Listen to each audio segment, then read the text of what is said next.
أعوذ بالله من الشيطان الرجيم.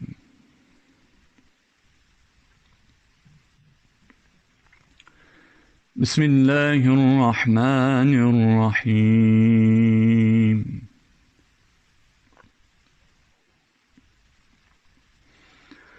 يسألونك عن الأنفال قل الأنفال لله والرسول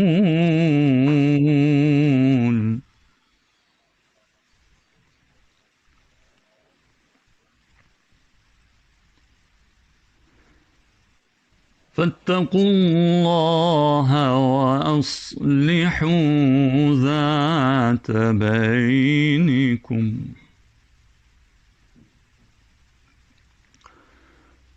وأطيعوا الله ورسوله إن كنتم مؤمنين.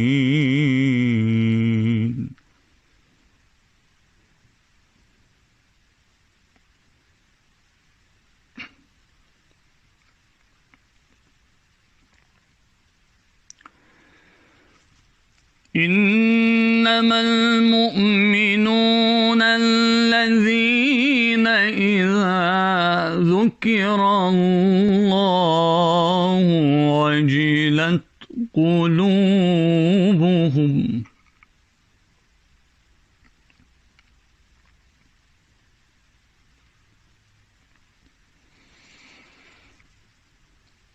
الذين إذا ذكر الله وجلت قلوبهم وإذا تليت عليهم آياته زادتهم إيمانا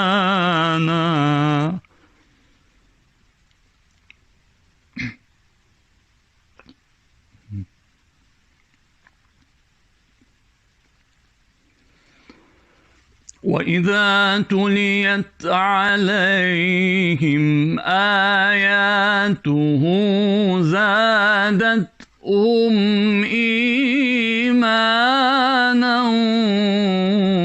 وعلى ربهم يتوكلون.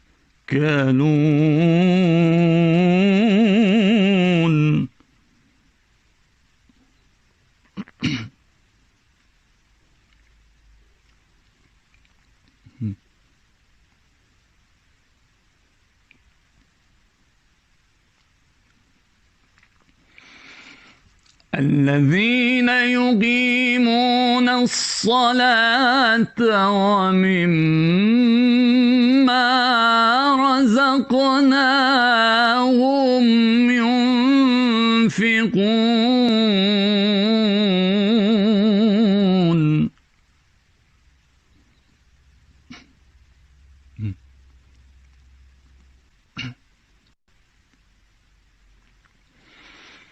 أولئك هم المؤمنون حقا لهم درجات عند ربهم ومغفرة ورزق كريم.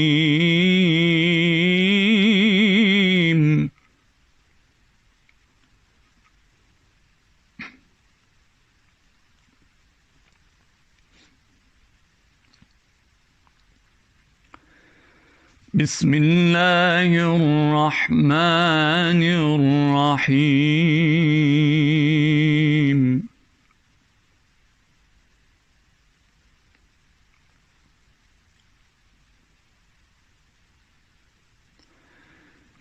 إنا أنزلناه في ليلة القدر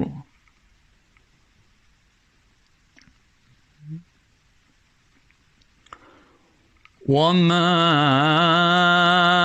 أدراك ما ليلة القدر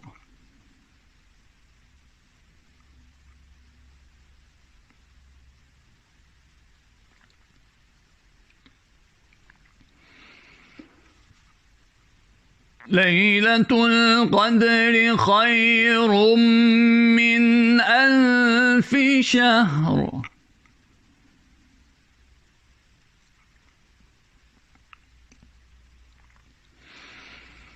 تنزل الملائكة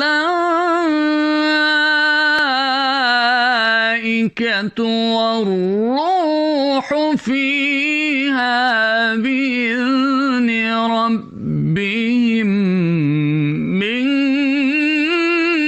كل أمر سلام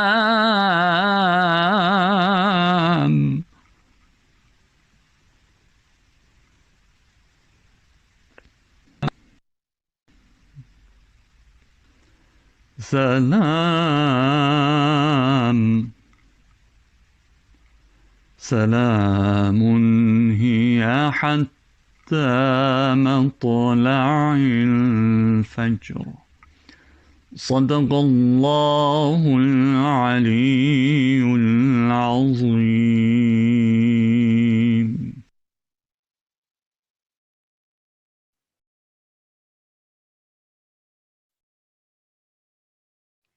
Assalamu alaikum to all the viewers. Thank you very much for joining us again tonight. I would like to begin with thanking Brother Ali Atharifat from Christchurch in New Zealand for that beautiful recitation of the Holy Quran. Today again, we are joined in this blessed month with Sheikh Bahmanpour and two panelists, which is Haj Hasnain Rajabali and Haj Ali Khalfan, to continue our discussions on the Holy Quran as it is the month of the Holy Quran. I would now like to invite Sheikh Bahmanpour to talk to us today about the theme of our discussion, which is going to be the heart in the Holy Quran. Thank you. Thank you so much. Assalamu alaikum wa rahmatullah, everyone. Azamallah ujurana wa ujurakum. Since today is the 21st of Ramadan and the day of the Martyrdom of Imam Ali, of course, here in Tehran, it's still day. I know there you have already had your iftar.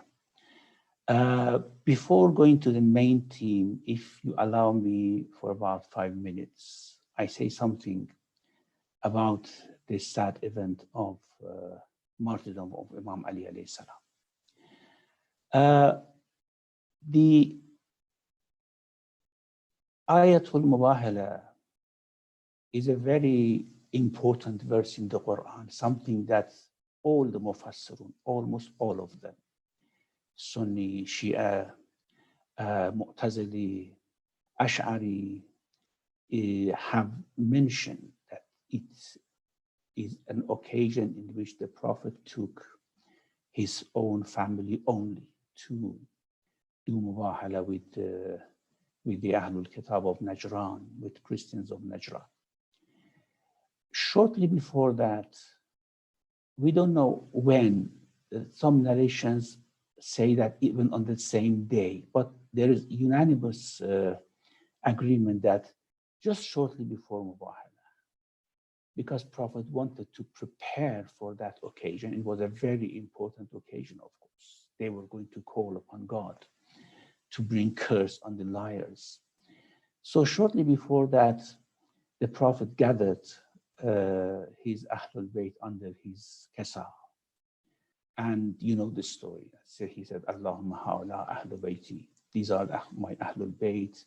And then after he had said that, and Ayatul Tathir was revealed, the Prophet took the four, Imam Ali, Fatima, peace be upon them, and Hassan and Hussein alayhimus salam, with him to Mubahala. فَقُلْ تَعَالَوْا نَدْعُ أَبْنَاءَنَا وَأَبْنَاءَكُمْ وَنِسَاءَنَا وَنِسَاءَكُمْ وَأَنفُسَنَا وَأَنفُسَكُمْ ثُمَّ نَبْتَهِلْ. Some narrations say it happened on the same day, in the morning, before the Prophet going out, actually gathered them under the Kasa and said that Ayatul Tahir was revealed about them.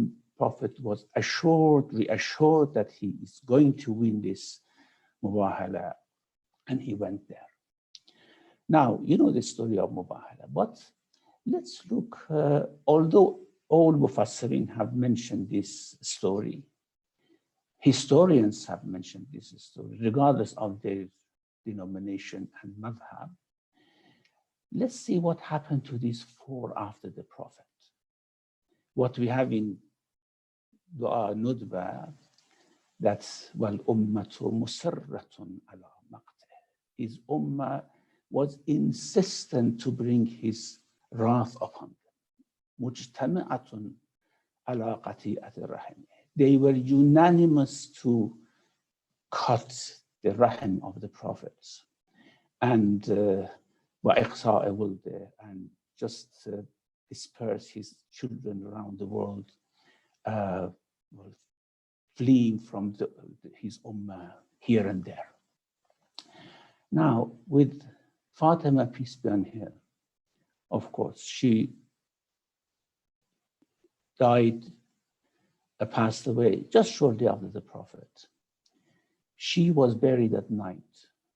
She didn't allow any of the companions of the Prophet, except a handful, to be ready, to be present in her burial.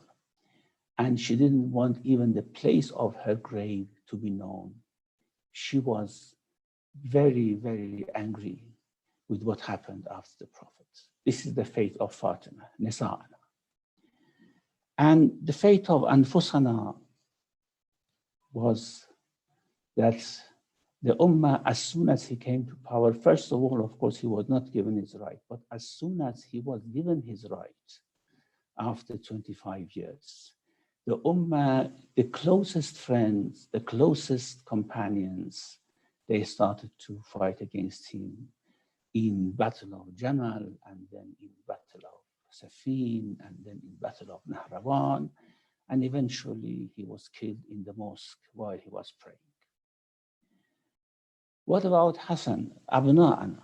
Hassan was poisoned, and even when they wanted to take his holy body, just to bid farewell to the Prophet, taking him to his mausoleum, they shot arrows at him, not letting even to get close to the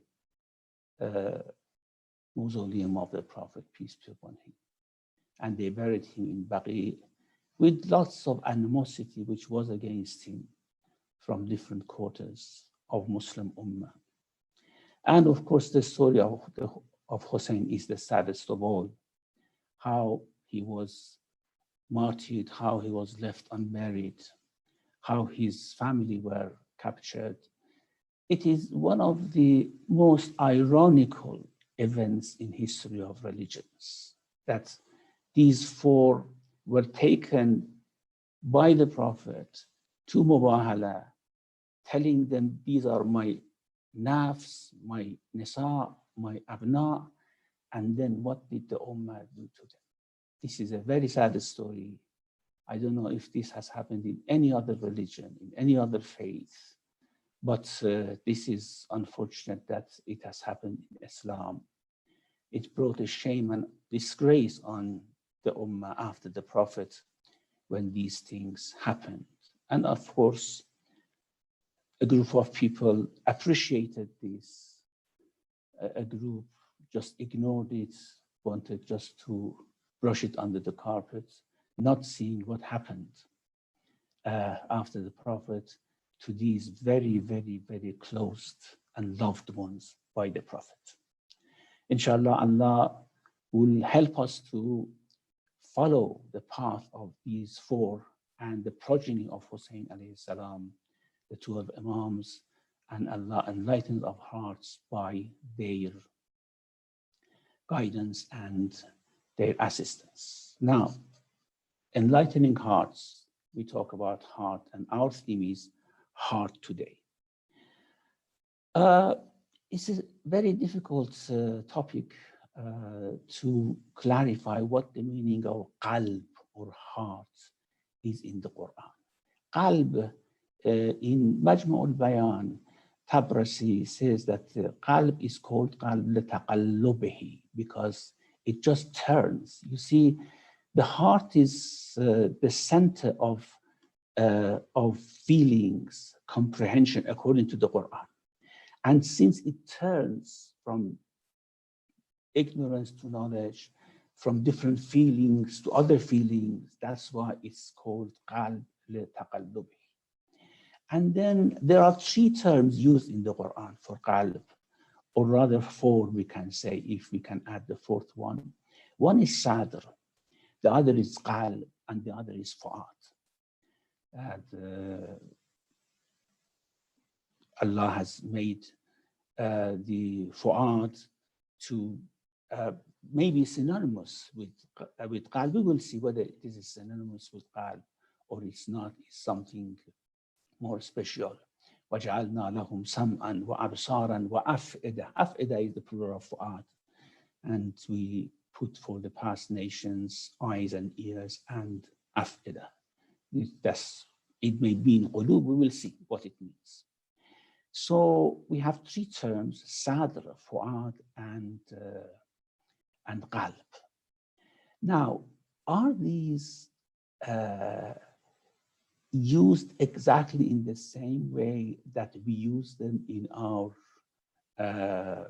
in the physical sense? Especially if we say fu'ad and qalb are synonymous, then we have to talk about two of them: sadr and qalb. Qalb, of course, physically, it is the heart which is in our chest, and sadr is the chest, is the box in which the internal organs are placed. The important, sensitive internal organs are placed in sadr. Now, are they used in the same sense, same physical sense that we use them, or not? Or they are homonyms? Homonym in the sense that there are two terms. There is one term with two meanings, just opposite of synonym. Synonym is we have several terms with the same meaning. Homonym terms are the terms which we use one term for several meanings. Is qalb a homonym? Is sadr a homonym which could be used for the chest as our physical chest, and another concept which we have to explain? And the same with the qalb. Is it a homonym? Are we using qalb as a term to denote that physical organ which pumps the blood, and for something else which we call qalb? Now, with regards to sadr, we have no other choice but to say it's a homonym, that we cannot use it in the physical sense, the way we use it about the center of comprehension, as the Quran mentions, the center of tolerance, the center of tightness.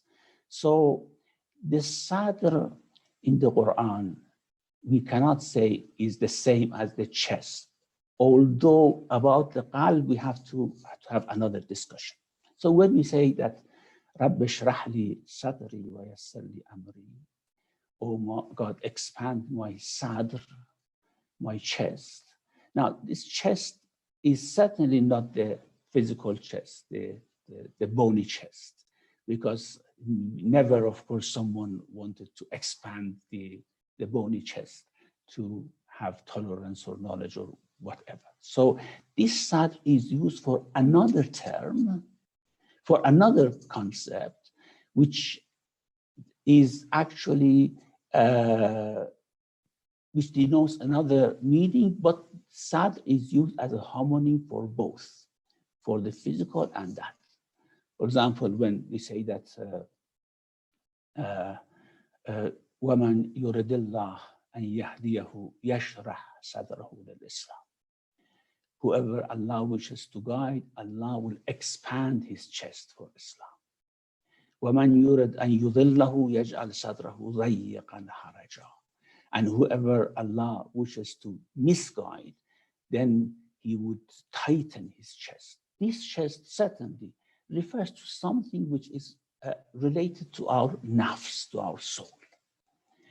And therefore, we cannot say that sadr is used as the chest in terms of its physical meaning. And we have many other verses in the Quran which refers to sadr, which tells us the same thing.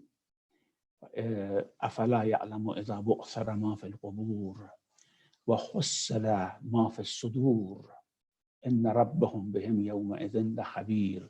Does man not know that the day when whatever is in the graves will be brought out, and whatever is in the chests will be extracted and brought out. So with regards to chest, we have no misunderstanding. Chest is not used in its physical sense. Now, let's come to qalb. Does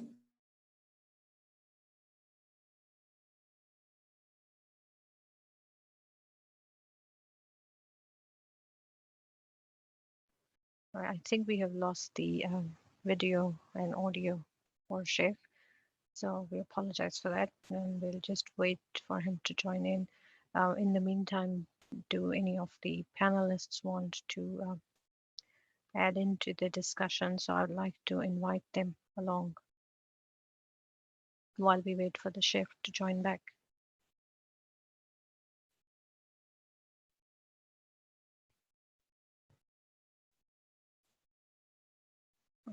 Yes, I think Sheikh is back now, so we'll continue.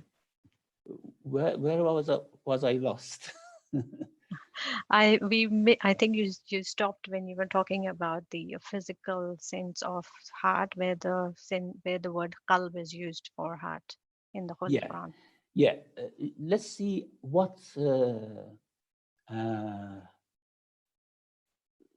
let me just. Everything is fine. Let's see what functions are attributed to the heart in the Quran. The first thing is, it is the center of comprehension. We comprehend things by our hearts. And center of judgment, that we decide, we judge by our hearts. Ta'aqqul, intellect, is attributed to the heart. وَلَقَدْ ذَرَأْنَا لِجَهَنَّمَ. I have listed a few verses here about qalb to see what attributes it has. لَقَدْ ذَرَأْنَا لِجَهَنَّمَ كَثِيرًا مِنَ الْجِنِّ وَالْإِنسِ. As we discussed this verse last week, لَهُمْ قُلُوبٌ لَا يَفْقَهُونَ. They have hearts by which they do not understand. So it's center of understanding, comprehension. جَعَلْنَا عَلَى قُلُوبِهِمْ أَكِنَّةً أَن يَفْقَهُوا. We have put cover on their hearts so that they do not understand. This is understanding, and also contemplation, thinking, reflection is attributed to the heart as well. Now, sometimes we think these things are connected to our mind rather than heart. Is heart used as a term for mind in the Quran or not? Apparently, there's a difference. The gray cells of the mind has a different function than, say, for example, making judgment, making decision. Comprehension, not as collection of information, but comprehending in the sense of intellectual enlightenment. For example, we have أَفَلَمْ يَسِيرُوا فِي الْأَرْضِ فَتَكُونَ لَهُمْ قُلُوبٌ يَعْقِلُونَ بِهَا. Do they not have hearts by which they could reflect? So this reflection is also used in the Quran. And not only this type of reflection and comprehension and cognizance, also we have the higher type of comprehension, but like ru'yatul qalb. The qalb may have hearts, may have eyes by which it can see ayatullah and even can see God himself. Now, don't say, is God, is it possible to see God? No, of course, it is impossible to see God by eyes, which is in our head, in the sockets in our head. But it may not be impossible to see him by heart. What is that? We don't yet know. We have to go and see. However, the Prophet saw some of the ayat of the Lord in Mi'raj by his heart. And this is where Fu'ad comes in. Apparently, Fu'ad is a more central part of the heart, something which is for comprehension of higher realm of entities of the higher realm. ما كذب الفؤاد ما رأى. The heart did not deny what it saw. The heart saw it. The heart saw things. لقد رأى من آيات رب الكبرى. This ru'ya was not, of course, by the eyes. It was by the heart. And this is where the fu'ad comes in. Some people say fu'ad and heart are synonymous in the sense that they refer to the same thing. And they actually bring as evidence the verse about the mother of Musa. فَأَصْبَحَ فُؤَادُ أُمِّ مُوسَى فَارِغًا إِنْ كَادَتْ لَتُبْدِي بِهِ لَوْلَا أَنْ رَبَطْنَا عَلَى قَلْبِهَا. The fu'ad of the mother of Musa became empty. Whatever it means, we don't want to go into that. It's a big sort of issue. But had we not strengthened her heart, she would have revealed the secrets. So this fu'ad and qalb are used here together. However, one may argue not. No, fu'ad refers to a more central part of qalb there. About understanding the entities of the higher realm. فَإِنَّهَا لَا تَعْمَى الْأَبْصَارِ وَلَكِنْ تَعْمَى الْقُلُوبِ. And here we have a very, very interesting thing. تَعْمَى الْقُلُوبِ الَّتِي فِي الصُّدُورِ. The eyes don't go blind. The eyes can see, the minds work very well. So this is why I say mind is a different center of comprehension than the heart. The mind works perfectly for atheists, for theists, but the heart doesn't work. فإنها لا تعمى الأبصار ولكن تعمى القلوب. The hearts go blind, and here it says تعمى القلوب التي في الصدور, the hearts which are in the chest. Now, is this is a very interesting discussion here. Is this sudur here refers to the sadr as the homonym of the chest, physical chest, or it really refers to the physical chest? And all these things are related. I mean, this type of comprehension, which is a higher type of comprehension, higher type of reflection, different from what we do by our brain or our mind, is this connected to the physical heart, which is in the physical chest? Or no, chest here again used for another meaning, like ishrah li sadri, and heart is in the chest in that meaning. Heart is in that unphysical chest. So we can say, let's see how it goes. If we have human nerves and we say that this nerves has a central part, which is part for reflection, understanding, and that is sadr. And that then sadr has feelings, everything. And then in that sadr, there is another central part, exactly in the same way that our body has a central part, which is the heart. That sadr, which is related to our nerves, has a central part, which is qalb. And that qalb has another central part, which is fu'ad. And that fu'ad has another central part, which is the kernel of it, kernel of intellect, which is lub. وَمَا يَتَذَكَّرُ إِلَّا أُولُو الْأَلْبَابِ. Only ulul albab would take heed. كِتَابٌ أَنزَلْنَاهُ إِلَيْكَ مُبَارَكٌ لِيَدَّبَّرُوا آيَاتِهِ. We have sent down this book to you so that they reflect by their hearts in the verses of this Quran. وَلِيَتَذَكَّرَ أُولُو الْأَلْبَابِ. And those who love work, of course, all of us have love. Every human being has. However, in some it works, in some it doesn't work.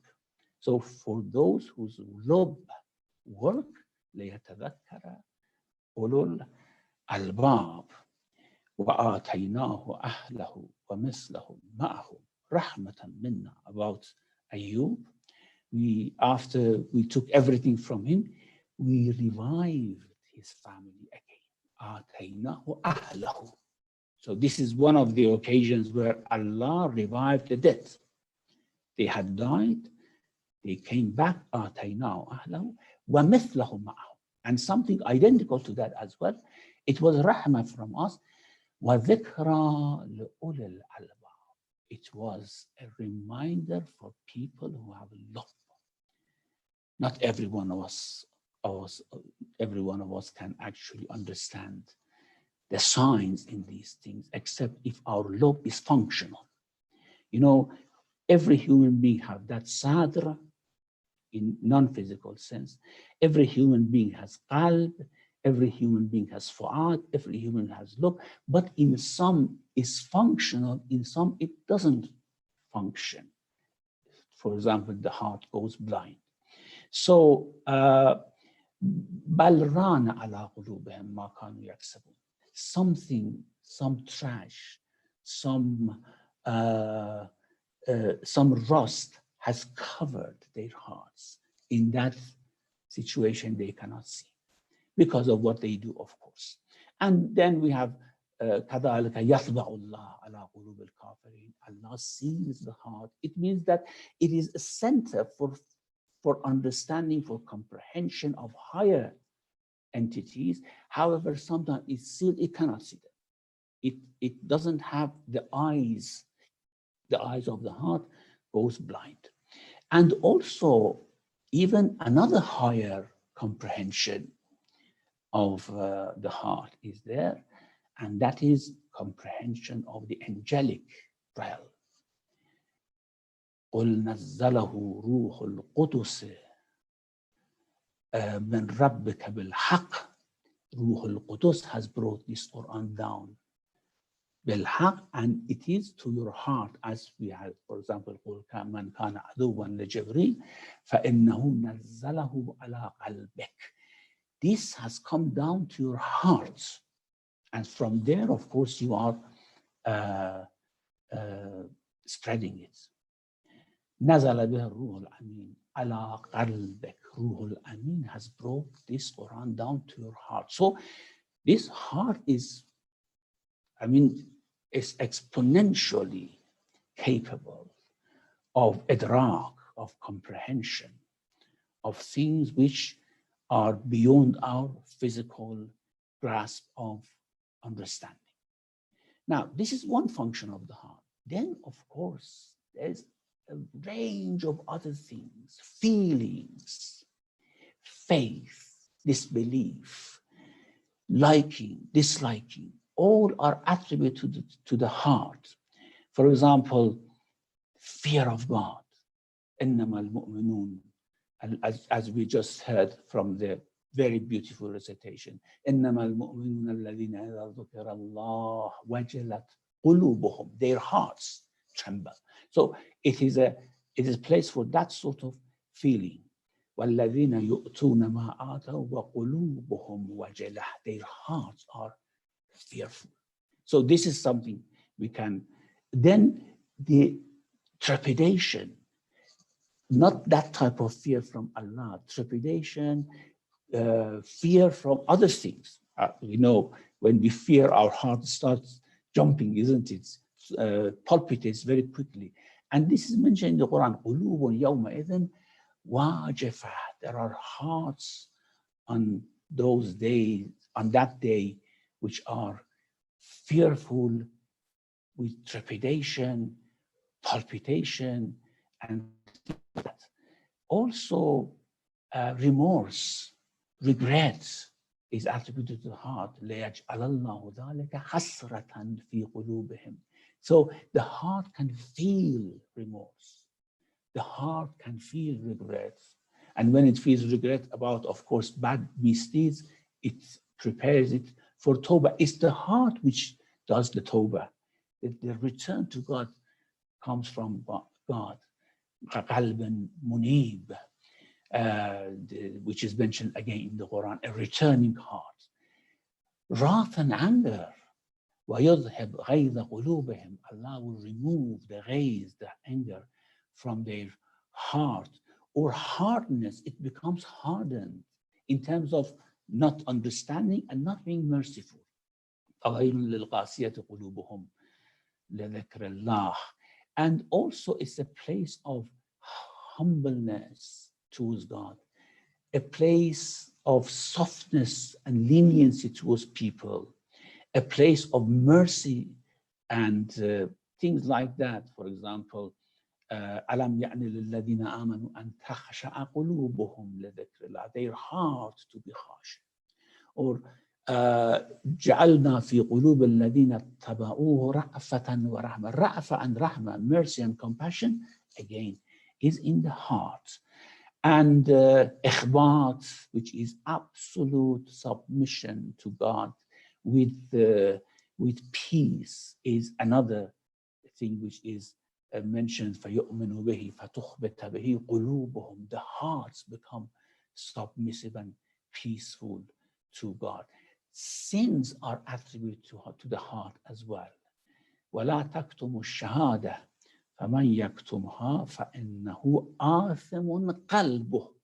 If you conceal testimony, then your heart is sinful.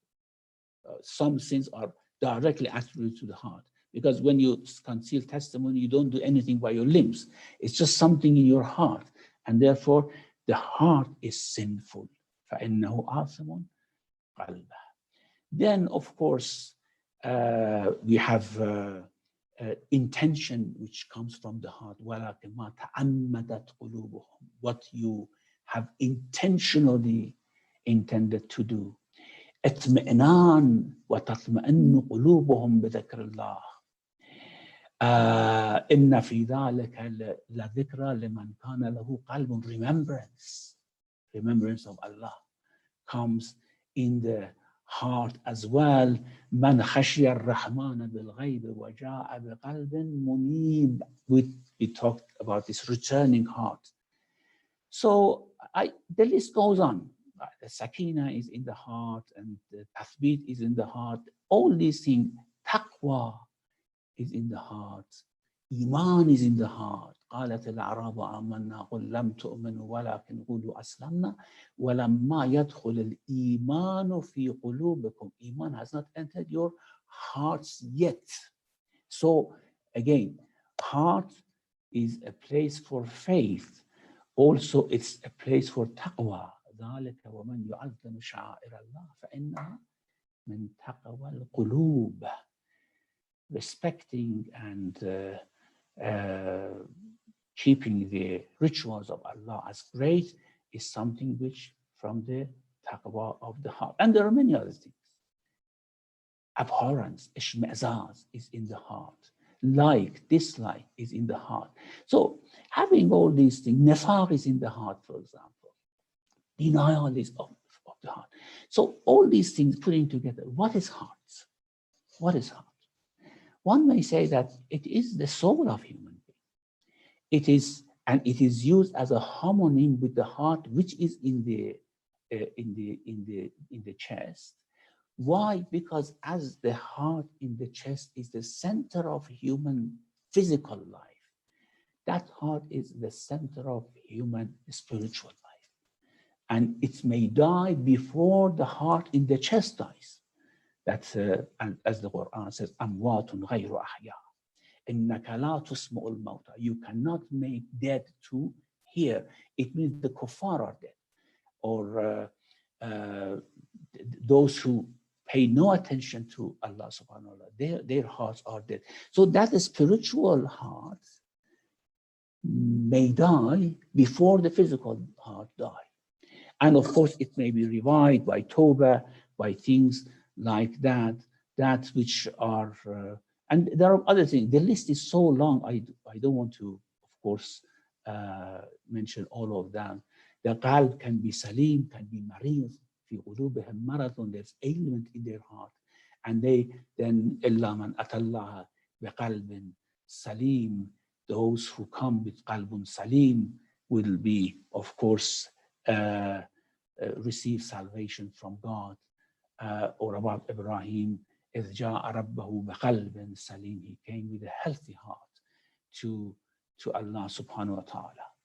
So, putting all this together, we can say that when we talk about qalb in the Quran, we are talking about the center of comprehension, feeling, faith, liking, disliking, denial, acceptance, submission, abstinence. All these things are what we call qalb.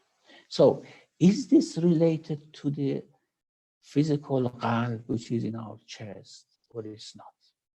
Now let's go back to that verse which said, فَإِنَّهَا لَا تَعْمَلْ أَبْصَارُ وَلَكِنْ فَإِنَّهُ لَا تَعْمَلْ أَبْصَارُ وَلَكِنْ تَعْمَلْ قُلُوبَ الَّتِي فِي الصُّدُورِ. Here is a catch-22. If we say this sad is this chest, physical chest, then this qalb should be related to the physical qalb. If we say no, nowhere in the Quran sadr has been used as physical chest. رَبِّ اشْرَحْ لِي صَدْرِي وَيَسِّرْ لِي أَمْرِي فِي الصُّدُورِ شَرَحَ اللَّهُ صَدْرَهُ لِلْإِسْلَامِ. These have nothing to do with the chest, with the physical chest. So then we may say that, well, there is a sort of, there are layers of comprehension of the soul. One which is related to acceptance, tolerance, listening, we call it sadr.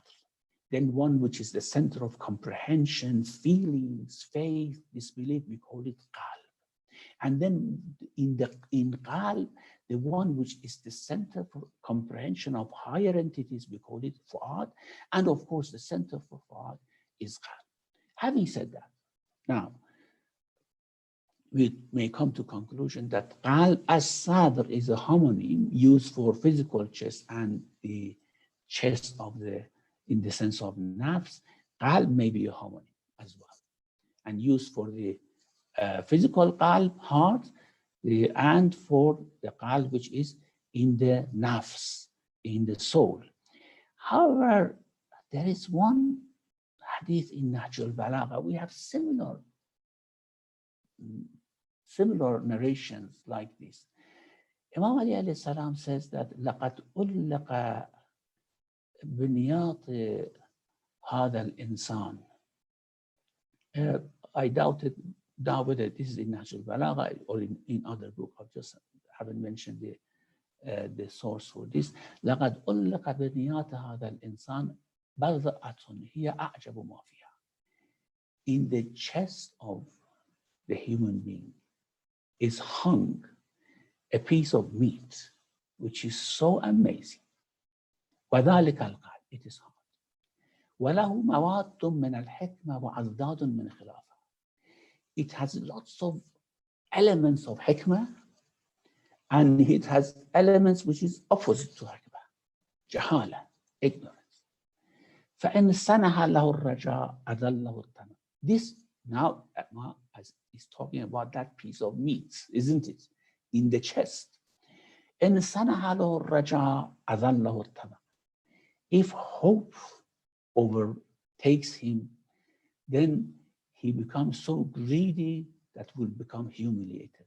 Greed will humiliate him. وَإِنْ حَاجَبَ الطَّمَعُ, is greed come أَهْلَكُهُ الْحِرْصُ. The avidity and covetousness will destroy him if tama is overwhelms him. In malakahu ya'as qatalahu al-asad. And if disappointment and hopelessness overtake him, then remorse and regret would kill him. Now, these are attributed to the heart, the physical heart. Can we say that that center in our soul, which is the center for judgment, decision, comprehension, feelings, faith, disbelief, is in a way working in harmony with this heart? It is because of this heart that it is working. And we haven't found the relationship yet. We have found many things about our brain. We have explored many things about our gray cells, the different compartments of our brain, but maybe we haven't yet explored the wonders of the physical heart. So that is something to start with, inshallah. Wa sallallahu ala Muhammadin wa alihi. Thank you very much, Sheikh, for that beautiful introduction and discussion on the heart and how it's discussed in the Holy Quran. Of course, we all hear the saying often shared with us that neither the earth or heavens can contain me, but the heart of a believer can contain the Lord. So I now would like to invite Haj Hasnain Rajab Ali and Haj Ali Khalfan to join the discussion and ask you some questions that they have about the heart in the Holy Quran. Assalamu alaikum, Sheikh. Alaikum salam wa rahmatullah. It's always an honor to see you. Good to see you too. Alhamdulillah. We're getting into the heart of things. Yeah, isn't it? I like this. A quick question before Haj Ali, inshallah, jumps in to ask the question. Surah Yasin is considered the heart of the Quran. I know you've given presentations on that. Can you just, in a summary form, why is it considered the heart of the Quran? One question, versus the remaining 113 chapters, or whether they are all considered that. And what the word shaghaf, as you know, in Surah Yusuf, the women had this love for Yusuf in their hearts, and Quran uses that term. Can you describe that among the three that you've used, sadr, fu'ad, and qalb, and then of course you've spoken about lub, which is the kernel of kernels, lub al-lubab, I think they call it also. So where does the word shaghaf also come in? So two quick questions to get sort of rolling. Well, apparently heart is the central entity of everything. So in our body, heart is the central piece, which is the source of life. And apparently Surah Yasin is the central part of the Quran in the sense that it summarizes all its teaching in one chapter in a very beautiful way. It has the story of people of the past. It talks about dunya, it talks about akhirah, it talks about ayatullah, it talks about shaitan, it talks about insan, it talks about ahdullah, it talks about the arguments of Allah subhanahu wa ta'ala, which is the ihtijajat of Allah subhanahu wa ta'ala, which is given to human beings. And all these would actually make it the central piece. And that's why it's called the heart of the Quran. This is what I understand. With regards to شغاف, قد شغفه حبه وقال نسوة في المدينة امرأة العزيز تراود فتاها عن نفسه قد شغفه حبه. شغف apparently mean a sort of going out of one's mind. The love for Yusuf has made her go out. This is another attribute of the heart, actually. It's one other feeling of the heart. So this shagaf is shagafahu hubba, means the love of Yusuf has brought shagaf to her heart. And this shagaf has made her to lost her mind, become like a majnoon. So it's a feeling of the heart. It's nothing to do with as part of the heart. Ahsant. Ali, you can ask, please. Assalamu alaikum, everyone. I do agree that the subject of the heart in the Quran is a very vast and comprehensive subject. We can have series of lectures. We will not exhaust the discussion. I read somewhere, I'm not sure where, I think, if I'm not mistaken, but I'll double check, but don't take me for granted.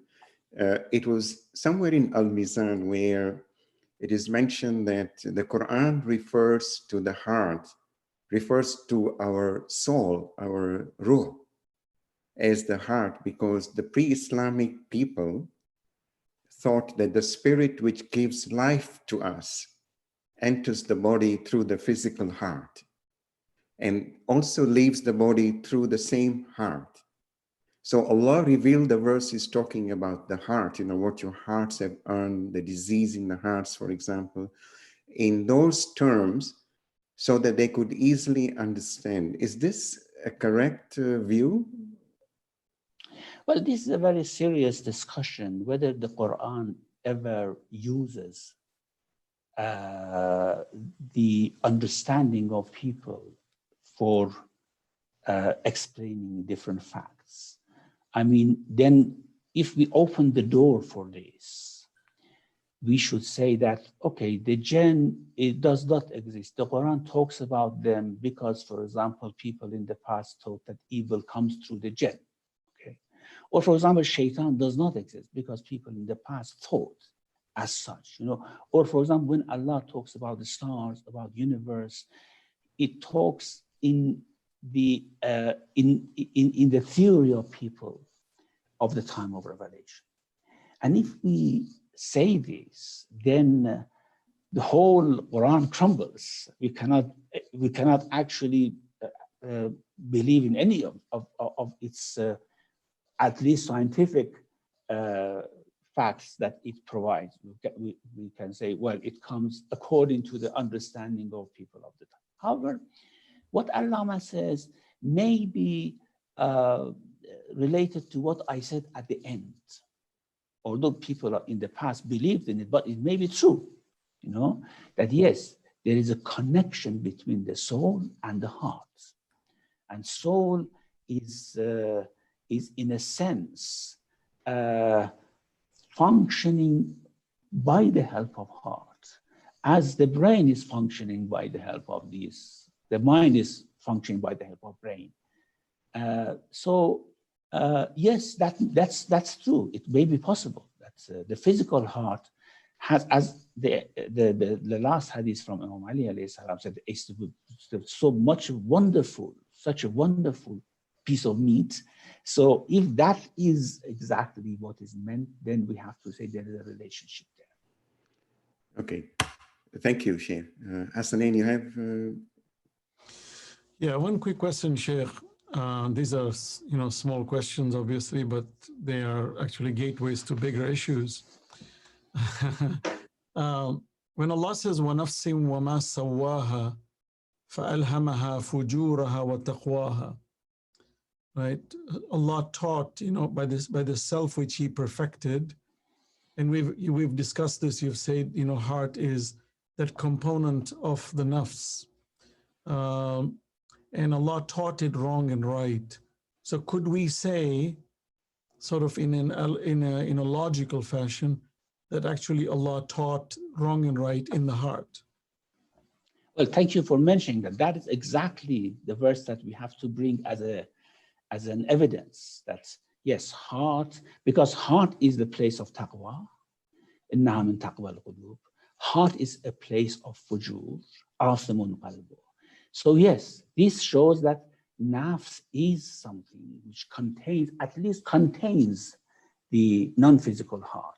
Maybe not the whole nafs is heart, but we can say that heart is the most important part of our nafs. If we don't say it is nafs itself, it's the soul itself. So in continuity with that conversation, could we say that when Allah completed the nafs, fasawaha, right, made it complete, if I'm using the terminologies correctly, فَأَلْهَمَهَا فُجُورًا, then, there is that conditional, right? فُجُورَهَا وَتَقْوَاهَا. So we would assume that all intelligent beings, specifically humans, are born with a clear template of wrong and right. I know Harvard did a study on infants, at birth, and they were trying to establish that is the moral component built into the birth of a child, or is it environmental that sort of builds the framework of morality? It's a very interesting study that was done, and quite a few of those. In fact, David Hume and his believers considered the fact that we have no morals, we're a blank slate. Shaykh Mutahari, Shaykh Bakr Sada talk about this in their books.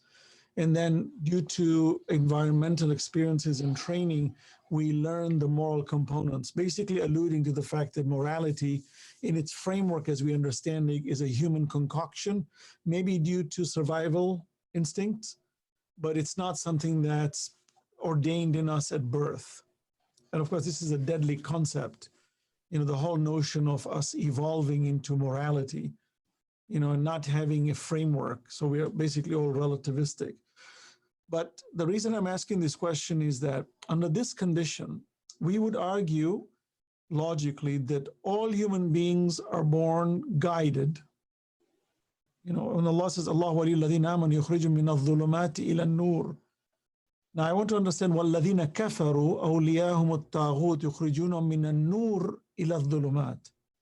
Correct? So the ones who believe in demigods, they are taken from light into darkness. So could we say that that is where the origination of all the good is? Then if that is the case, okay, in Surah Al-Hujurat, when Allah says, قَالَتِ الْأَعْرَابُ آمَنَّا قُلْ لَمْ تُؤْمِنُوا وَلَكِنْ قُولُوا أَسْلَمْنَا فَلَمَّا يَدْخُلِ الْإِيمَانُ فِي قُلُوبِكُمْ. Can you put these two together? If I already have a template of wrong and right, could we not argue that the Iman was already there, but somehow it got tainted and now it needs to return? Or was the Iman never there until they submitted?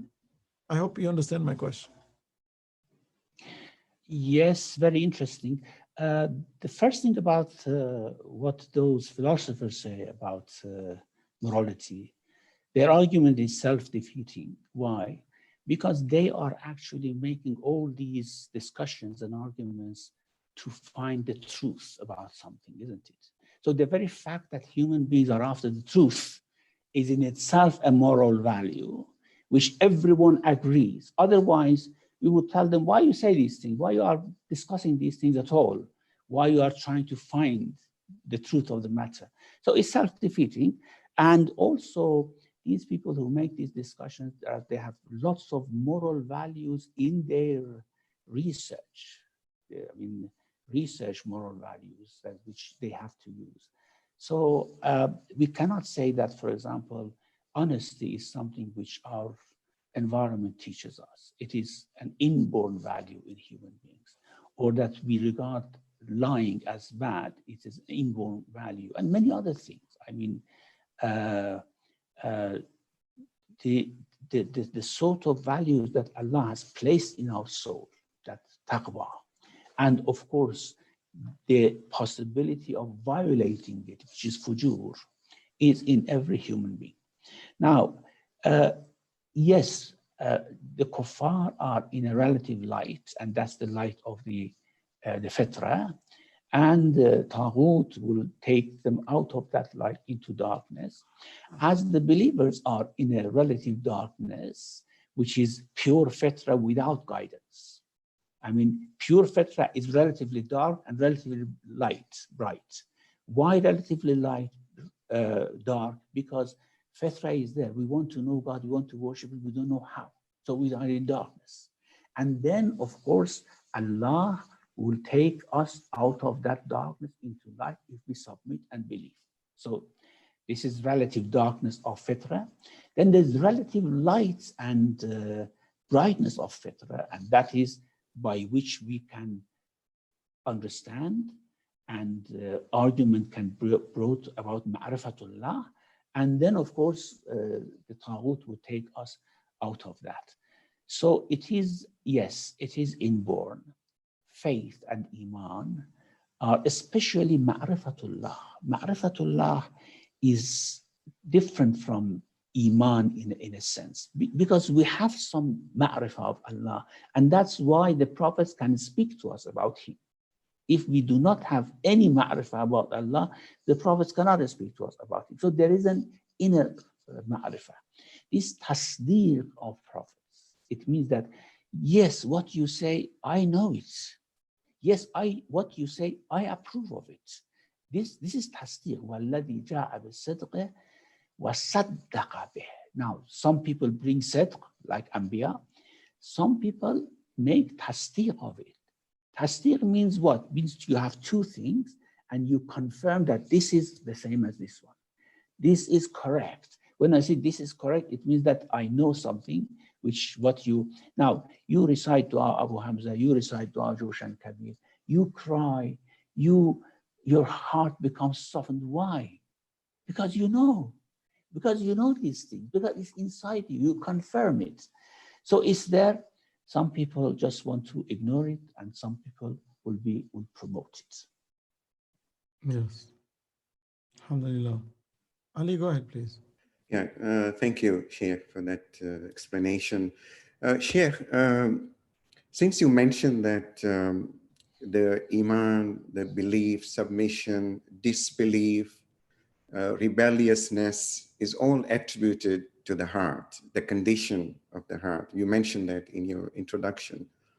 So when we look at this verse in chapter 61, Surah Al-Saf, verse number 5, Allah subhanahu wa ta'ala says, mentioning about Nabi Musa and his people, وَإِذْ قَالَ مُوسَى لِقَوْمِهِ يَا قَوْمِ لِمَ تُؤْذُونَنِي وَقَدْ تَعْلَمُونَ أَنِّي رَسُولُ اللَّهِ إِلَيْكُمْ فَلَمَّا زَاغُوا أَزَاغَ اللَّهُ قُلُوبَهُمْ. And when Musa said to his people, "Oh my people, why do you give me so much? Why do you annoy me? Why do you give me so much trouble? And when you know that indeed I am Allah's messenger to you."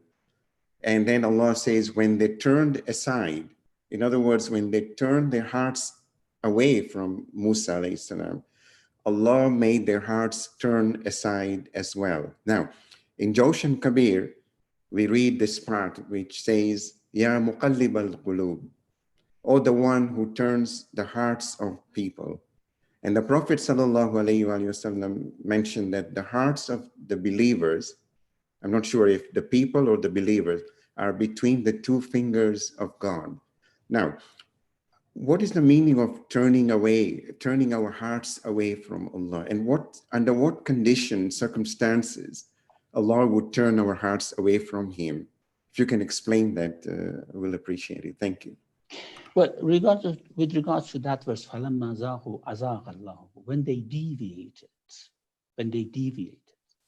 from what was right, then their hearts became deviated, became disfigured, actually, in that sense, deviated from haqq. So they could not understand haqq anymore. This is the meaning of zayq. هو الذي أنزل إليك الكتاب منه آيات بينات وأخر متشابهات هن آيات منه آيات محكمات هن الكتاب وأخر متشابهات فأما الذين في قلوبهم زيغ فيتبعون ما تشابه. Those who have some deviation in their hearts. So this is another attribute of heart, isn't it? When it's deviated from the truth. When it's deviated from the truth, it's become ill. It's في قلوبهم مرض. It's an illness which comes to the heart. Mm-hmm.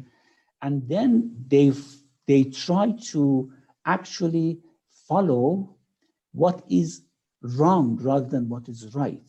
فَأَمَّا الَّذِينَ فِي قُلُوبِهِمْ زَيْغٌ فَيَتَّبِعُونَ مَا تَشَابَهَ. Every literature, especially if it talks about higher concept of the higher realm, higher entities, it has to use metaphors. It has to use similes, examples. And always metaphors and similes bring tashabuh.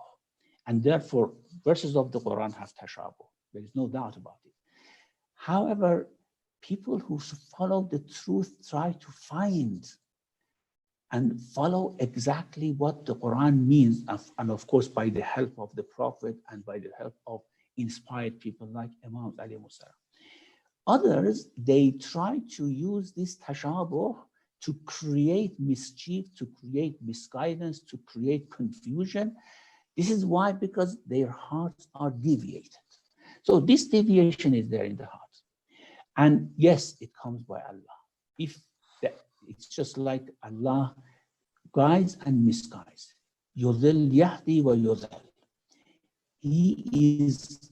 He guides the hearts, he misguides the hearts. When you believes in God, Allah guides his heart. You see, belief is the first condition, and then the additional guidance comes in the heart by Allah subhanahu wa ta'ala. Idlal, the same thing. You see, shaitan cannot do idlal.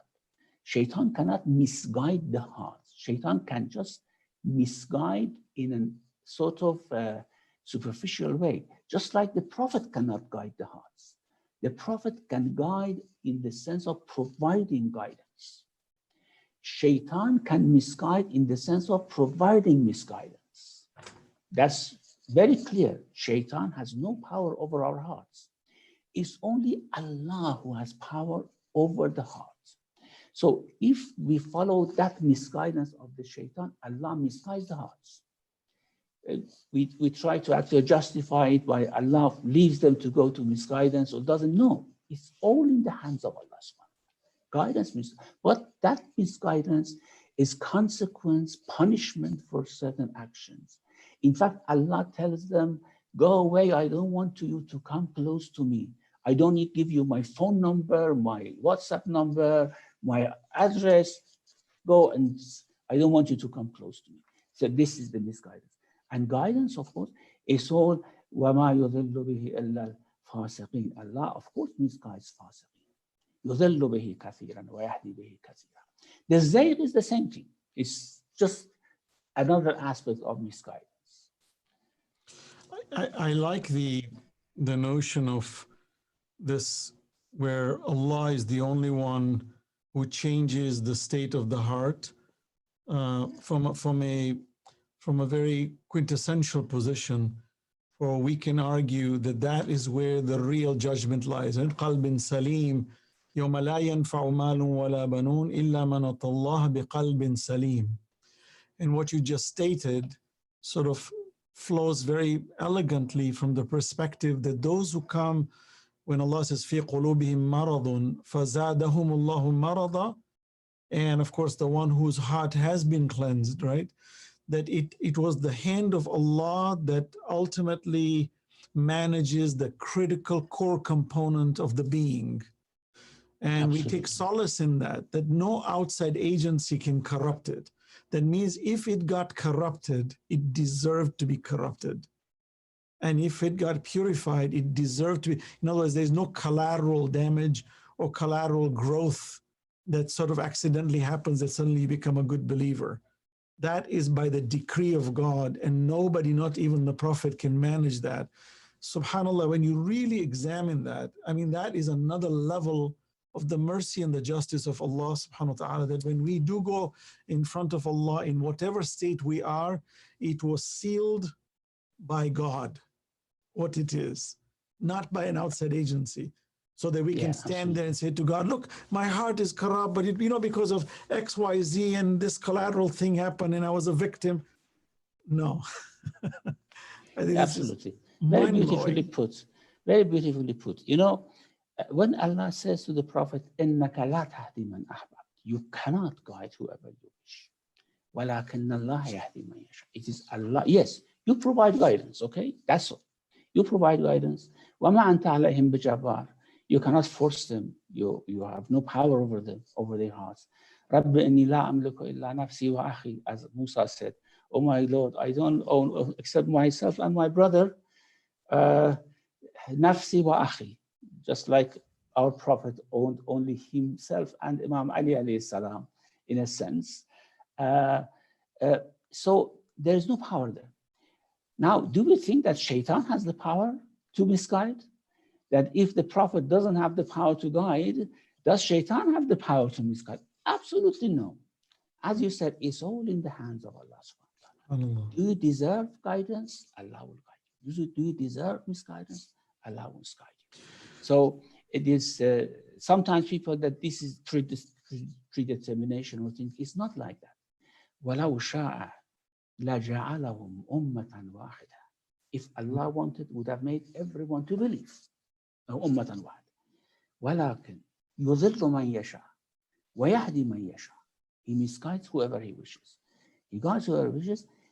Now, this wish is not a deterministic wish. Exactly. It is just the consequence. Because then he says, وَلَا تُسْأَلُنَّ عَمَّا كُنْتُمْ تَعْمَلُونَ. You will question about what you did. So you see, it actually removes that ambiguity or the question that, well, if Allah guides or misguides, what is the point?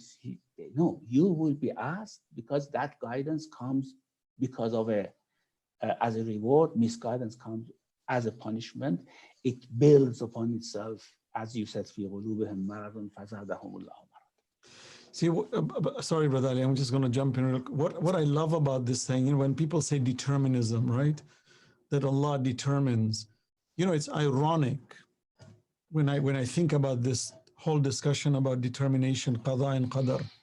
It's ironic how the human being challenges the divine will to the maximum, yet insists that God should be in charge. But you want to tie God in, put him in a jail, and say, okay, you have nothing to do. Let me make all my decisions. Then when I need you, I'll call you back. Right? Yes, so we want zero determinism, yet our entire worship is built on determinism. Just think about that. It's a catch-22 reality. So the right way to say it is to say that even our guidance that we choose is managed in a determined way by God. In other words, the degree of judgment that my deeds will have on the quality of my intentions to submit to the will of God is managed by God himself. So yes, there is a constancy of determinism in it, but it has the free will in it. It's very interesting.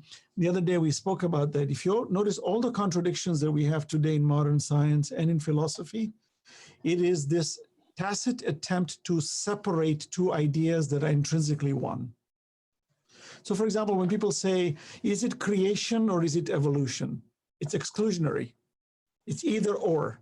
And whenever I'm asked that in the world of science, I said evolution is a created system. Okay? Yeah. Free will is a predetermined entity. What happens is the minute you have these contradictions, all you have to do is merge it and give one its priority. People say, is it science or is it religion? I said, science is a subset of religion. They're not exclusionary. Science is a subset of religion. Why do we segregate when we live in a container where all ideas come to that one thought anyway? Because the minute you do that, you're now going into a quagmire situation where you can never solve the problem. This is exactly the modus operandi of Iblis, precisely to take the obvious and make it ridiculously out of the obvious. I've had people ask me, can God create a rock heavy enough which he can't lift himself? I said, no, he cannot create a rock heavy enough which he cannot lift himself. Astaghfirullah, he cannot. I said, did you hear the sentence? He cannot create a rock heavy enough which he cannot lift. It's the same as saying everything he creates, he has authority over it.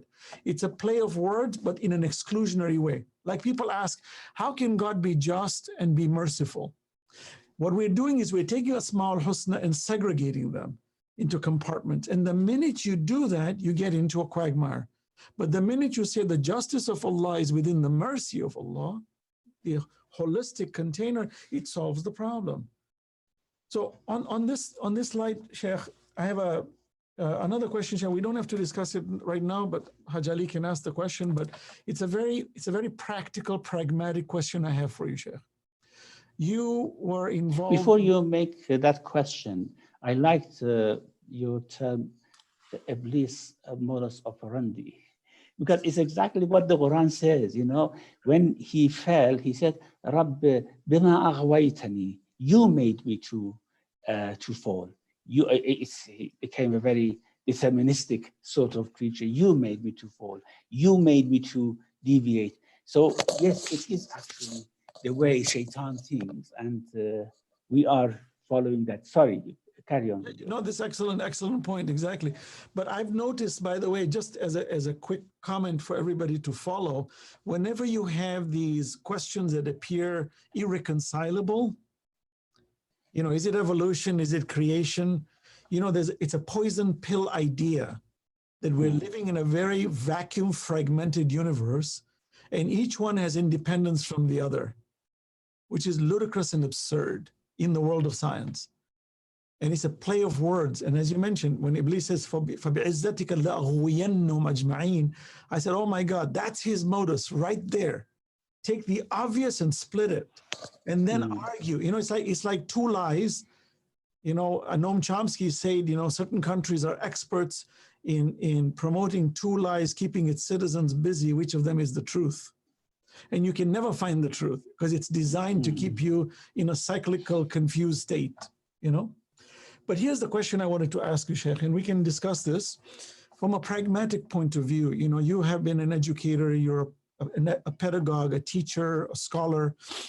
And to be very pragmatic, and this is my concern, and I'm just going to lay it out very quickly. Inshallah, this is a long-term conversation, and I hope we can have many more of these dialogues, even on a personal basis, because I think this is something that needs to be solved. And I'm sure that a lot of work is being done in this area, but maybe you can shed some more light into it. In fact, I was just reading some, comments on the chats also. But, you know, we talk in the modern world today, there's a lot of emphasis on the mind.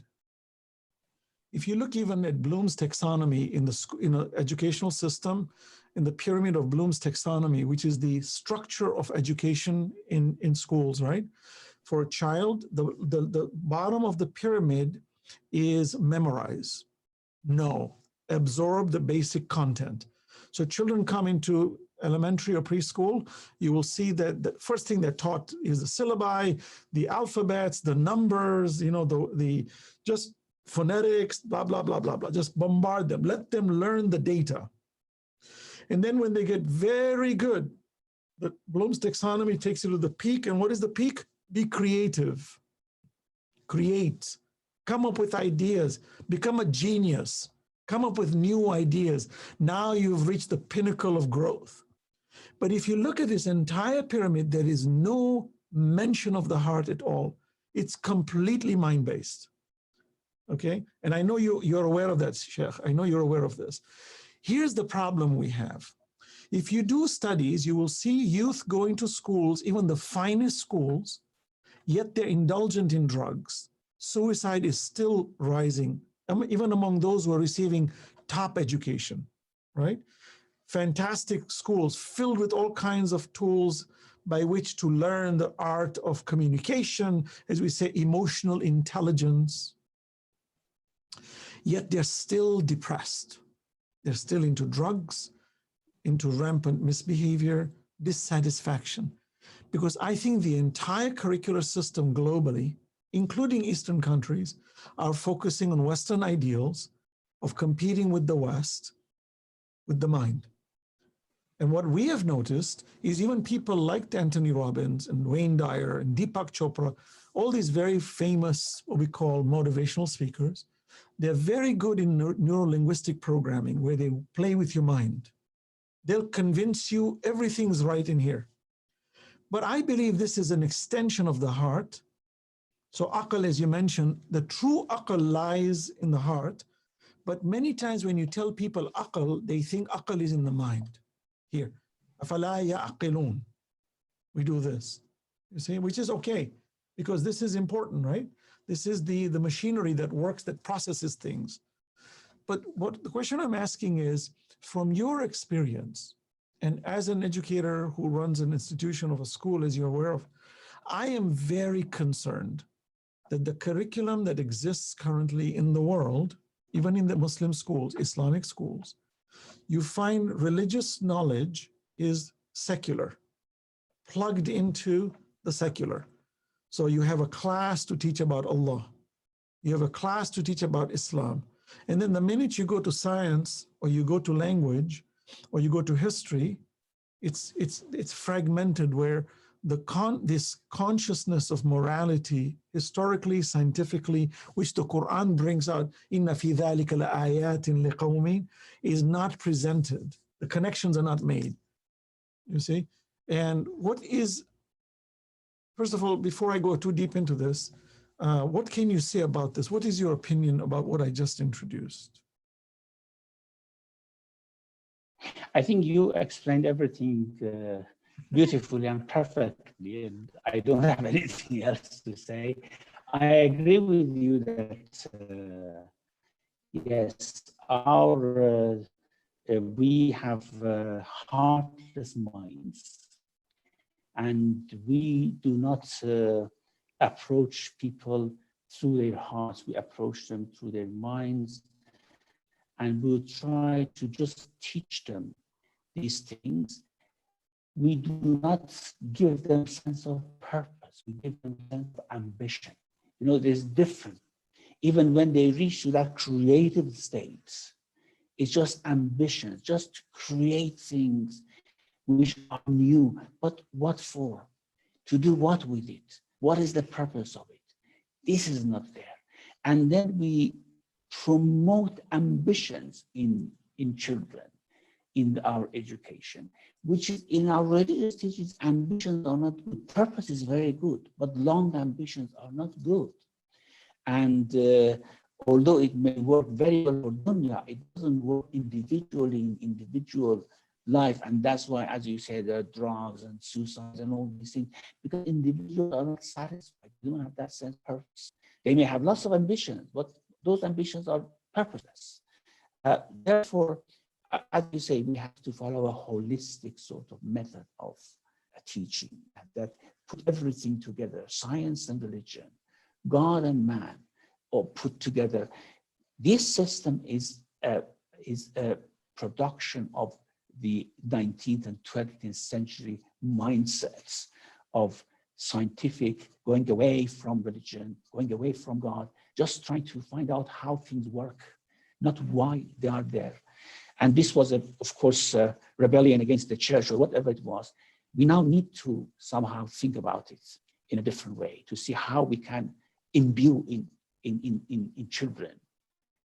Sheikh, we've lost your video. We can only hear you.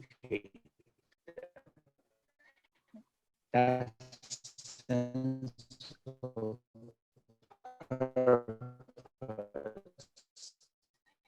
which is not ambition. I think we've got, again, an internet issue here. I think my internet is a bit weak because I see myself, the very beautiful face of myself here. You probably don't see. And also I see you frozen as well. Do you have it now? We can hear you, Sheikh, okay. but we... Yeah, that's all. Now hand over to Ali to see what he thinks about it, and yourself. Haj Ali, do you want to comment? I had a comment, but after you, Haj Ali. Let me see. Maybe if you turn your video off and then turn it back on.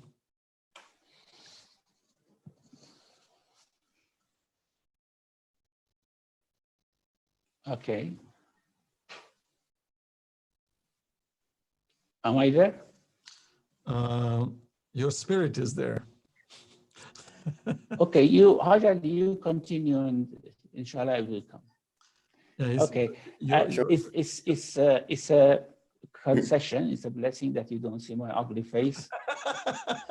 Astaghfirullah. No. Go ahead. Yeah. Jali, if you can continue with where Sheikh wanted you to comment. No, I think you had a. You can see Sheikh Why now. you mention the comment you had first?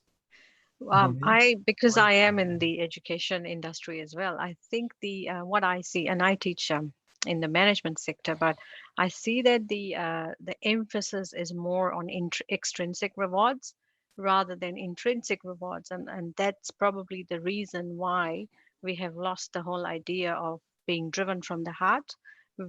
Education system overall is driven by certificates, grades, which are all extrinsic. And you're getting the whole The whole system is driven by the idea that you want people to achieve those grades, and that's what's driving them. Whereas, where is the value in terms of intrinsically, what is the satisfaction that I'm getting after doing something? So I think that's the approach that needs to happen in future if you want to change the way education happens. So, that was just my comment and my reflection in terms of what I see in a lot of children who are driven by these certificates. Even if for participation, there is a certificate now because we can't make children feel bad about it. But more and more psychologists are now highlighting that that's not the right approach to go with, because you're just telling the child that at the end of it, there's something materialistic that they're going to achieve. And where is the internal value? Where is the ability to work towards something more than just getting something out of something materialistic? Where's the satisfaction? That the whole discussion we had was it all centers around the heart. So the emphasis needs to be on that satisfaction, my contribution, and working together and again, all of this is to achieve that higher goal that we are trying to work towards to prepare for the Imam, where we don't want to work in a world where we are competing with each other, but we are working together towards that peace and justice that we want to achieve. That was just my comment there. Thank you, Haj. Can I just jump in real quick? I just want to follow up in that conversation, and Sheikh, inshallah, Ali, you can add to this. If you look at the cause of why we have reached this stage, when you talk about extrinsic values and incentives, where everything is very much instantaneous gratification versus long-term gratification, right? I mean, for me, at least, moving in a capitalistic system that's very greed-centric and acquisition-centric, right? It's all one bird in your hand is better than 10 in the bush. So let me just focus on this one bird. This is going to make me happy. And it's so by the day that it leads to decadence in the heart. But just as a conclusion, I think I believe, and pardon me, Sheikh, you can correct me, Brother Ali, too. I believe the reason we are so extrinsic in our incentives and we don't go too deep into the intrinsic, because I believe intrinsic value demands an eternity of time. That's just, when you have the eternity of time in your value systems, then intrinsic values get the real meaning. Quran constantly addresses this, Inna nakhafu min rabbina yawman abusan. They're talking today, but the reason they're behaving this way, la nuridu minkum jaza'an wala shukura. We don't want any, gratitude nor thanks, because we are afraid of that day. And you find the Quran is constantly bringing that true believers have an eternal thought. And I think the societies we live in today, when God has been removed from education, you can't talk about eternity of factors. You have to talk about the term factors of this world only. And the minute you do that, I think the trickle-down effect of moral values ends up being very transient and short-term, and then you start losing that continuous value. That's just my observation. I've noticed that the minute you take eternity out of the conversation, I've used this example. Imagine you say to somebody, I will be honest with you for 10 years. I will be a good person for 500 years. I will not lie for 50 years. All those sentences are rigged and negative. But you might say, but there's a positive to it, that this person is admitting to do something for a period of time. But the minute you take a good sentence and you put a time factor on it, you kill the value of the good. Because now your intent is to stop the 500th year. Your desire is to stop the 50th year. And the minute you've put a time block in your good deeds, your deed now is no longer good. It's incredible when you really look at the fitrah of Allah subhanahu wa ta'ala, that without Allah in this equation, there is no good. Because only Allah is the eternal, and you and I cannot move in eternity as finite beings except with the eternal. So that means all good demands eternity, and there is no good in eternity without Allah. So it just comes right at you, and I'm not being very simplistic here with logic, but it's just staring at us. And I believe education is trickling down under the same pathway of people who are oligarchs who want to control our minds and make us become robots and happy for the moment, to become impulsive so that they can control us like robots. And Quran challenges us all the time. So in continuity to this question, Sheikh, and Brother Ali can jump in, but I'm very interested to know, Sheikh, I know, Sheikh, for example, other scholars, are doing some work in this field.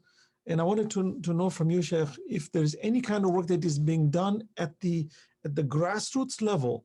So when I'm talking about Sadr, for example, right? And we have a scale that from 0 to 7, there's a growth of a child. From 7 to 15 is the second growth of child. And from 15 to 40 is that other growth of this person, right? So you have these 3 scales that the Holy Prophet has mentioned.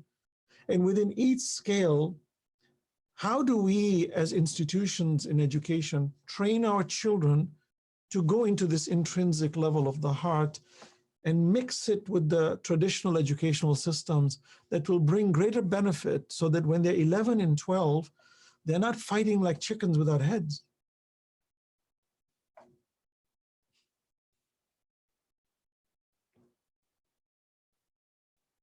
If you can turn on your audio, Sheikh. Sheikh, you're on mute. Yeah. Yes, go ahead, Sheikh. Do you have my face now? Yes, beautiful face. Okay. All right. My ugly face is there now.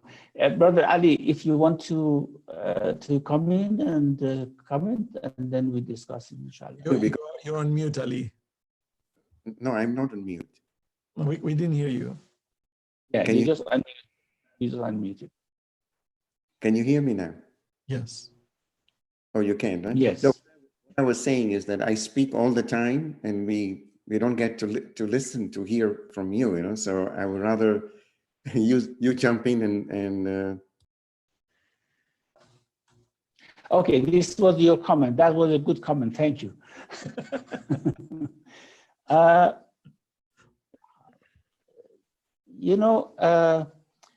point is, what we are ignoring is that all these education theories about education, psychology, everything, we take them as science or something similar to science, not knowing that they are actually built on foundations of 19th and 20th centuries of mindset and thinking of those people who did not believe at all in God and wanted to just remove God from education, remove God from psychology, remove God from whatever is human sciences. And that is one of the main problems that we have nowadays. When you talk about these things, you have, in all Muslim countries, when you want to teach about these matters, you have to teach whatever is built on those foundations. And that's why now in Iran, they are talking about revising human sciences or rethinking human sciences, which there, of course, many sociologists, psychologists, radical, whoa, you want to make a new science. This is pure science. You are rejecting science. This is not pure science. This is a science. This is a understanding built on certain foundations. And those foundations are based on absolutely removing God from education, from psychology, from science, from everything. We have to work on it. Unfortunately, of course, you asked whether people are working on it. People are working on it, but it's still very, very weak. We are not in a position to say that we are producing or creating any, just consuming the science which is created for us. What you said is just the harbinger of good news that yes, we are thinking about these matters. We don't want just to submit to these things as pure science. They are not pure science. They are built on certain foundations, and we have to rethink them really. However, we should not forget one thing as well, and that is, وَلَوْ شَاءَ اللَّهُ لَجَعَلَهُمْ أُمَّةً وَاحِدَةً. If God wanted, would have made everyone as one ummah, one group, everyone believer, for example. No matter psychology is, how good or other, certain people would believe, certain people disbelieve, certain people deviate, certain people go on the right path. It is not in our hand. Our education, sometimes we think that it's lack of our education. It's not. I usually make the example of a family who were the only family on the earth. No relations, no school, no TV, no gadget, no nothing. And there were two brothers. One of them became Habil and the other became Qabil. They had the same education, same family, same parents, everything. We should not actually underestimate the intrinsic choice of people as well. And that is something important. Excellent. Yeah. Thank you, Excellent. Hajj Ali, if you want to ask your question now. So, yeah, I just want to mention something very quickly, and that is when both Hassanain and Sheikh mentioned that they're trying to remove God from the school system, you know, the education and so on. I remember many years back, there was a shooting in one of the schools in England. Sheikh, that's where you live, right, in England. And this young girl was shot to death.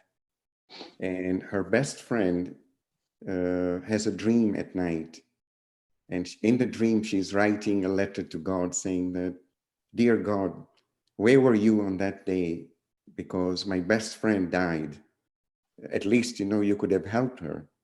So in the dream, she gets a reply from God, and God replies her. He says, "Well, I would have helped your friend, but you people don't allow me in schools." So how? Yeah. That's a good joke. But Ali, you have any questions? Yeah, I have actually not pertaining to what we have been discussing, if you don't mind. Are you going to digress? A little bit, yeah. Okay. But it is going to maintain at the heart of the conversation, right? It will be. It's regarding the heart, of course, you know. So, Sheikh, this statement that I'm going to recite appears in many places in the Quran. And before I recite that, we all know from Surah Baqarah, when Allah talks about, you know, first he mentions about the disbelievers and then the hypocrites, and then he groups them together, and then he compares them with the believers. That's the theme of the whole surah, I think. And when he talks about the hypocrites, he says, "Fi qulubihim marad, fazadahumullahu marad." In their hearts there is a disease, and then Allah adds to their disease. Now, in other places in the Quran, this statement appears many times. Allah says, وَالْمُنَافِقُونَ وَالَّذِينَ فِي قُلُوبِهِمْ مَرَضٍ. So we know that the hypocrites are the ones who have a disease in their hearts. But in this statement, which appears many times in the Quran, who is Allah referring to when he says, وَالْمُنَافِقُونَ? We know they are the hypocrites. وَالَّذِينَ فِي قُلُوبِهِمْ مَرَضٍ. Now, according to what I have read, I'm not sure if this is correct, here in these kinds of verses where Allah says, and the hypocrites and those who have a disease in their hearts, perhaps the hypocrites did have a disease in their hearts, but they died. Their hearts went dead. And there are others who have the disease, but if they don't take care of this disease, they will end up dying. Their hearts will die just like the hypocrites. Is that the correct understanding, Sheikh, or there's something else to it? Yes, absolutely. You know, munafiqun were those who did not have faith at all, so their hearts were dead. They just pretended faith for certain reasons, either to protect themselves or to gain something or something like that. So they were absolutely faithless, munafiqun. And then there were certain people who had weaker iman, and they followed munafiqun. And we see it in our own time, and especially in Iran, mashallah, we see many of these people. As soon as, for example, something comes from the BBC or some other news propaganda agencies, we see some people who have faith, who are believers, who are Muslims. They follow them.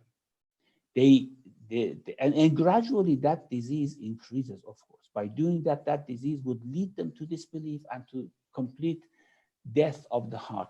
So when we say munafiqun are those who did not believe at all, الَّذِينَ فِي قُلُوبِهِم مَرَضٌ were those weak faiths, people with little faith, who followed them, who sat with them, who spread their rumors, who were influenced by them. These were those who had disease in their hearts. So would Allah revive a dead heart by any chance? Of course, He does. Tawbah would revive everything, as we have in this dua of Tawbah, Ya Jabir al-Azm al-Kasir, or the one who heals the broken bone. Yes, Allah does. Interestingly, in Surah Al-Hadid, when Allah talks about khushu' al-qalb, alam ya'ni lilladhina amanu an takhsha qulubuhum li dhikrillah, is this not the time? It talks about munafiqun, and some people were following munafiqun. Some of the companions of the Prophet were following them because, of course, you know, they talked sense in a sense that how are you going to do this? How are you going to fight this batch? How are you going to provide for themselves? So they were following. Allah says, actually, a very interesting thing, Abdullah ibn Masud says it was only 4 years that we might have migrated, that this verse was revealed, telling us, come to your minds, come back, think about what you are doing. That ألم يأن للذين آمنوا أن تخشع قلوبهم لذكر الله وما نزل من الحق ولا يكونوا كالذين أوتوا الكتاب من قبل فطال عليهم الأمد فقست قلوبهم. This qasawatul qalb, this hardness of the heart, is talking to the companions of the Prophet. Is it not the time you leave that?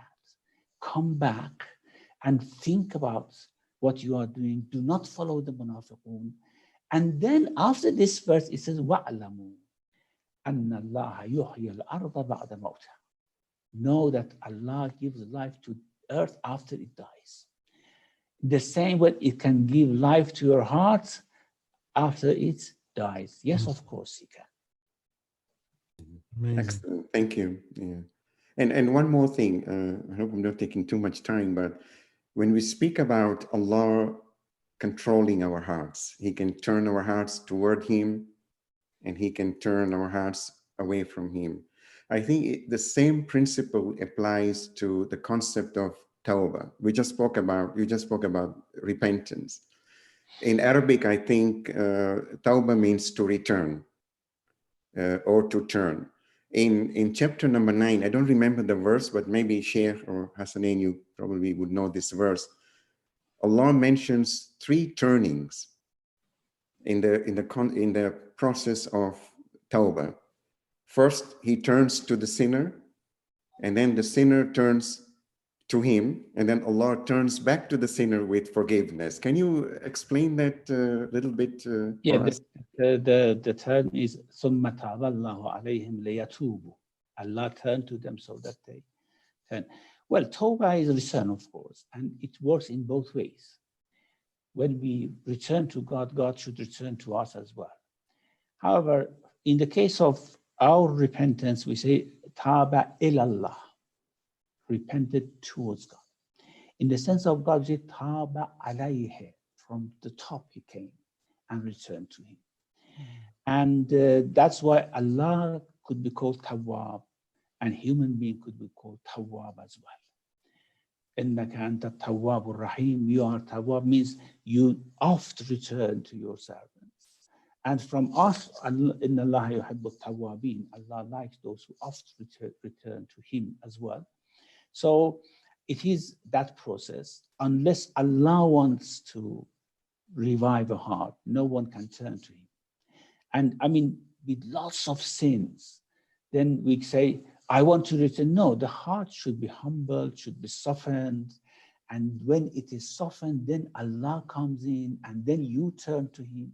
And when you turn, He turns to you. So this is the 3 sort of return that Allah mentions. That is first, your heart should be receptive of Allah. That He comes in, He lands there, as I said, qalbul mu'min, arshur rahman. This is qalb, which is the place of arshur rahman. And then When that happens, the heart goes back. Allah would completely remove everything. Give us maghfirah. Tawbah and forgiveness and maghfirah go together, because forgiveness is different from maghfirah. We can forgive as Allah can forgive. Af, wa'fu anna, and then waghfir lana. But we cannot give maghfirah. It's only Allah can give, who can give maghfirah. وَمَنْ يَغْفِرُ الذُّنُوبَ إِلَّا اللَّهُ. Who can give maghfirah except Allah? And maghfirah is when all the residues of what you have done is removed from your soul. Nothing is left there to be counted or to be reckoned with, as we have when they ask, when we say that Allah removes and forgives, what does it mean? He says that the hadith says that Allah makes the limbs to conceal whatever they have done, so no one can see it, and make the earth on which the sin has been taken place to conceal it. So even it just becomes as non-existent, and makes the angels who record it to forget it. So all the residues are gone. Yes, Tawbah can make miracles, actually, can make miracles. Thank you very much. That was very, very interesting. Thank you, Sheikh. Thank you. So we Thank can you very say, we can, sorry, Sister Hafsa, we can say in simple terms, Tawbah in simple terms, you know, for those who want to understand this in a very pragmatic way, is that if the heart is hard, you soften it by not doing or not committing sins. Because when you stop committing sins, the heart will become soft. Am I correct? Because I've heard the hadith of Imam Ali alayhi salam says, وَمَا قَسَتِ الْقُلُوبِ إِلَّا لِكَثْرَةِ الذُّنُوبِ. Right? So hearts don't get hard until it's filled with sin. So one would say to soften the heart, one must cease from committing sins. And Allah says, you know, Imam Zain al-Abidin in his Sahifa says, يَا مُبَدِّلَ السَّيِّئَاتِ بِأَضْعَافِهَا مِنَ الْحَسَنَاتِ, right? So the reversal in simplistic terms is stop committing sin, stop lying, stop cheating, stop being arrogant, you know, stop all the haram, and the heart will start to get naturally softer. Am I in the right direction? Exactly. In fact, we imprison our nafsul lawama in a prison made, the bricks of which is made of sin. Now, the nafsul lawama cannot blame you. If the nafsul lawama cannot blame you, you just cheerfully continue with what you do. The first and foremost element of Tawbah is when nafsul lawama can speak to you and then make you regret what you have done. And in this dua of Tawwabin of Imam Zain al-Abidin, we have that, Ilahi in kana nadamu tawbatan فَإِنِّي وَعِزَّتَكَ مِنَ النَّادِمِ. If regret is Tawbah, because the main element of Tawbah is regret. If regret is Tawbah, by your might, I swear that I am regretful of what I've done. So the main thing is that regret should come to the heart. If we continue sinning and justify what we have been doing, then that regret doesn't come. If the regret doesn't come, Tawbah is not possible. You know, it's interesting when we even talk linguistically between each other. It's amazing that this conversation is so obvious, you know, about the heart, but unfortunately we've forgotten it. But linguistically, even intrinsically in nature, if you say to somebody, I love you with my mind, it's an insult. Yeah. I've calculated all your values and I've realized you're an amazing person and therefore I love you with my mind. It's a very insulting sentence, isn't it? Yeah. You know, absolutely. and you know, so it all boils down to the heart anyways. I mean, even the average person understands that. SubhanAllah. SubhanAllah. Yeah, absolutely. Excellent. Thank you very much, Sheikh, and thank you to both the panelists. Just in the interest of time, I think we want to conclude this night's discussion, and inshallah, we will continue again next week with a different topic, but focusing on the Holy Quran again. But before we finish, Sheikh, we would like to request you to do a dua for us in these holy nights so we can purify ourselves, purify our heart. So I'll hand over back to you for a dua, please. And it's a great blessing to have this dialogue on the day of Qadr. You know, just from the night of Qadr, as you know, I haven't slept since yesterday. Yeah. I can't miss these sessions. This to me is like food for life. So Alhamdulillah, I am benefiting a lot greatly from these sessions, Alhamdulillah. we're benefiting. And what I can actually ask from Allah subhanahu wa ta'ala is that He gives us the blessing of Fadlul Laylatul Qadr. Fadlul Laylatul Qadr. Some people who have received this blessing of Laylatul Qadr, the way they describe it is amazing.